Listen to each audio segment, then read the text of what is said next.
Hello दोस्तों, मैं हूं मोहम्मद रजी। कांग्रेस ने अपने घोषणा पत्र में वादा किया है कि देश के हर गरीब परिवार को सालाना 1 लाख रुपए की सहायता राशि दी जाएगी। अगर कांग्रेस की सरकार बनती है या फिर इंडिया गठबंधन की सरकार बनती है तो इस योजना के तहत देश के हर गरीब परिवार को 1 लाख रुपए की सहायता राशि प्रदान की जाएगी। इस योजना में किसी भी तरह का कोई क्लॉज नहीं है। गरीब मतलब गरीब है, चाहे वो किसी भी जाति का हो, दलित हो, ओबीसी हो या फिर अपर क्लास हो, ब्राह्मण हो। अगर वो गरीब है तो उसे 1 लाख रुपए दिया जाएगा उस परिवार की महिला को।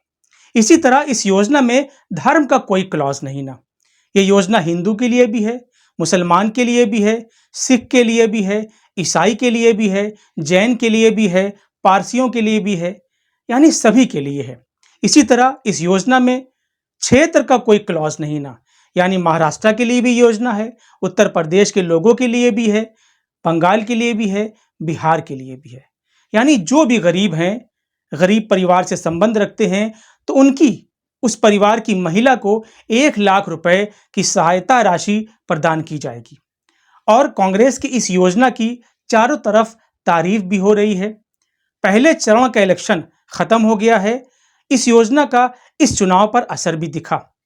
अभी तक लोग मानकर चल रहे थे कि बीजेपी वन साइडेड एक तरफा चुनाव जीत रही है, लेकिन जिस तरह से पहले फेज का चुनाव हुआ है, देखकर लगता है कि दोनों के बीच एनडीए और इंडिया गठबंधन कायदे की फाइट हुई है।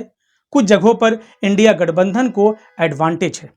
नरेंद्र मोदी को भी इसका एहसास हो गया है कि वो एक तरफा चुनाव जीतने नहीं जा रहे हैं और कांग्रेस इंडिया गठबंधन इस चुनाव में दमदारी के साथ लड़ रही है।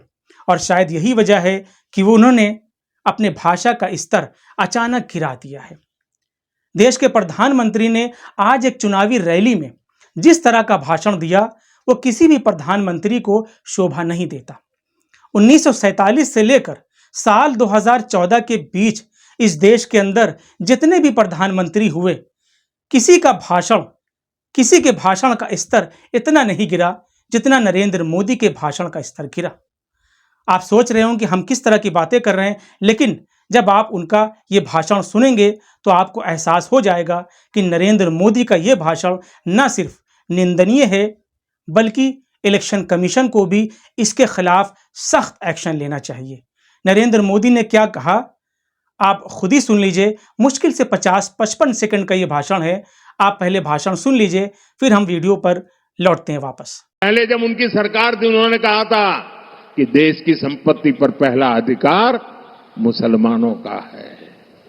इसका मतलब ये संपत्ति इकट्ठी करके किसको बांटेंगे? जिनके ज्यादा बच्चे हैं उनको बांटेंगे। घुसपैठियों को बांटेंगे। क्या आपकी मेहनत की कमाई का पैसा घुसपैठियों को दिया जाएगा? आपको मंजूर है? ये कांग्रेस का मैनिफेस्टो कह रहा है कि वो माताओं बहनों का सोने का हिसाब करेंगे, उसकी जड़ती करेंगे, जानकारी लेंगे और फिर उस संपत्ति को बांट देंगे और उनको बांटेंगे जिनको मनमोहन सिंह जी की सरकार ने कहा था कि संपत्ति पर पहला अधिकार मुसलमानों का है। भाइयों बहनों, ये अर्बन नक्सल की सोच, मेरी माताओं बहनों, ये आपका मंगलसूत्र भी बचने नहीं देंगे। दोस्तों, आपने देखा कि देश के प्रधानमंत्री नरेंद्र मोदी ने अपने भाषण में किस तरह एक समुदाय, एक वर्ग को टारगेट किया है। ना सिर्फ टारगेट किया है, बल्कि झूठ बोला है। आपको बता दें कि देश के पूर्व प्रधानमंत्री मनमोहन सिंह ने कभी नहीं कहा कि देश की संपत्ति पर सबसे पहला हक मुसलमानों का है।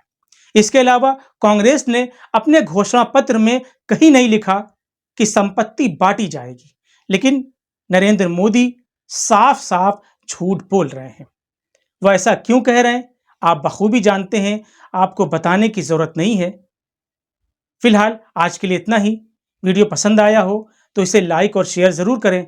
चैनल को भी सब्सक्राइब करें। धन्यवाद।